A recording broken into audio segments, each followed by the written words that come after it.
Hello, Paul Wilkinson here. This is a final video of a little whistle-stop tour through the associative board jazz piano pieces, grade 1. So I've done list A, done list B. I've also done various other videos talking about various concepts from the other grades, but I'm going to try and work through all the grades over the coming year or so. So this is looking at list C, so the final pieces in list C. Just giving you some tips and advice. I'm really only drawn, although the pieces are good, for the improvisation sections, to get the most out of these videos, I've really just drawn in on two of the pieces which I think have got a little bit more in them as far as the left hand is concerned, for particularly students who don't know how to, or teachers who don't know how to alter the left hand. So I've been drawn to the ones where we don't have to change the left hand and write out new left hand pieces. So I'm just going to focus on two, but these tips are sort of multi-dimensional. You can use them across all the other pieces as well, so it's a similar kind of concept, but I've drawn in on these two. So without further ado, let's have a look at these couple of pieces from list C of the associated board grade 1 pieces. This one is Blue Autumn, which has this lovely D minor chord and then an inversion of a G chord over a D. It has this groove at the beginning, which it carries on. Now in the solo section, it just has a shorter version of that.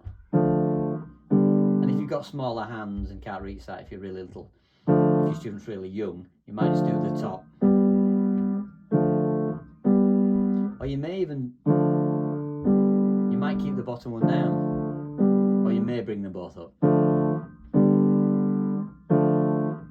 But you could go, keep the bottom one down.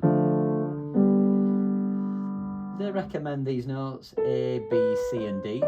You could certainly use a pentatonic kind of thing. Now the first thing to do with it being syncopated, so look, there is this idea of the D minor pentatonic. So with this D minor pentatonic, and they've got some notes up here which are slightly different, including the B natural. The first thing you really need to do is match this rhythm, so I would suggest just do this to start with. Just get that like that. And then get them to go through all the notes you'd like them to use.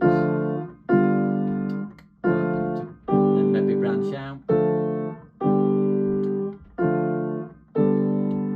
1 and 2. Might stick that in.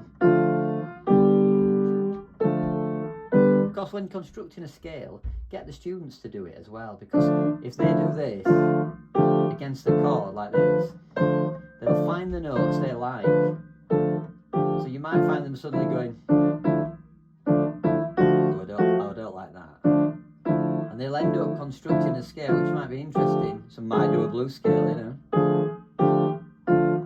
Maybe on that first note you might hear.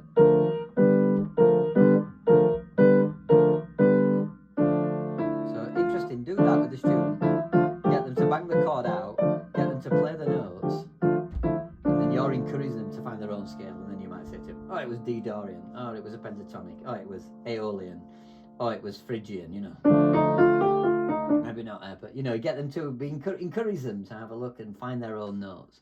So then once you've done this, got them matched like this, which is really important, like this, then see if you can do something in between.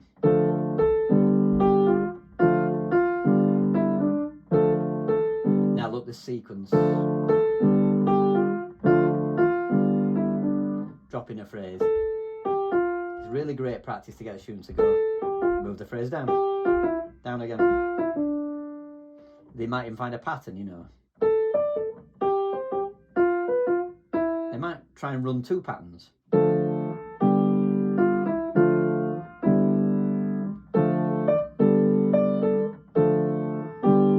So you can think of that as pattern A and then pattern B.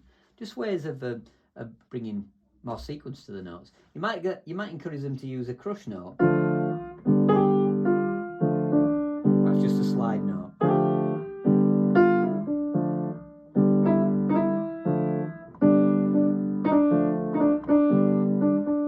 And I'm achieving that by 3 and then sliding, but you may well just go, you might just do like that. Or you might want to go.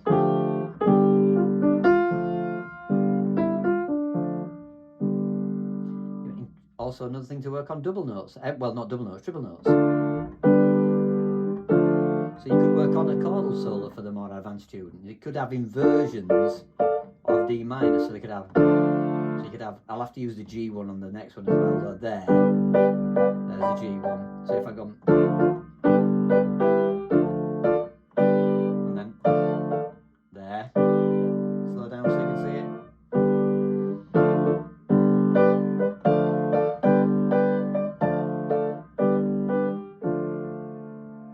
You may want to try intervals of a fourth or a third.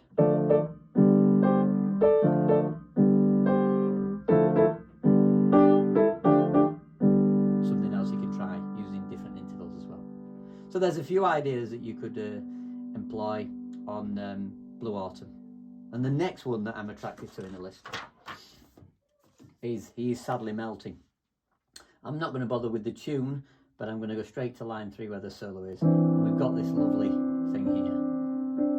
Notice I'm using my thumb for 2 of those notes just because it's more comfortable, those top notes. So I've got that there, like that. As I say, I'm keeping my thumb rather than doing that. I find that a little bit painful for me.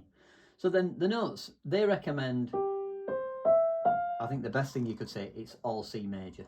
So the first thing would be to match it rhythmically, like this. If that's too hard, go back to just a long note. One at the start of the bar.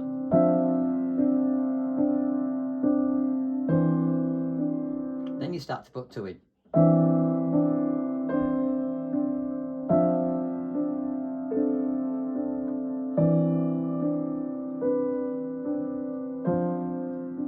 Then 2 against 1, so there you saw the 2 against 1.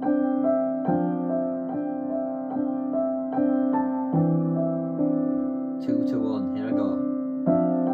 Get the student to do that.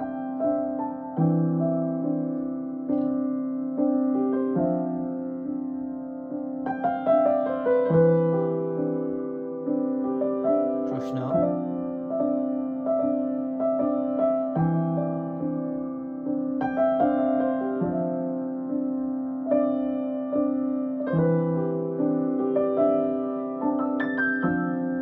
Play with this all day, it's so beautiful.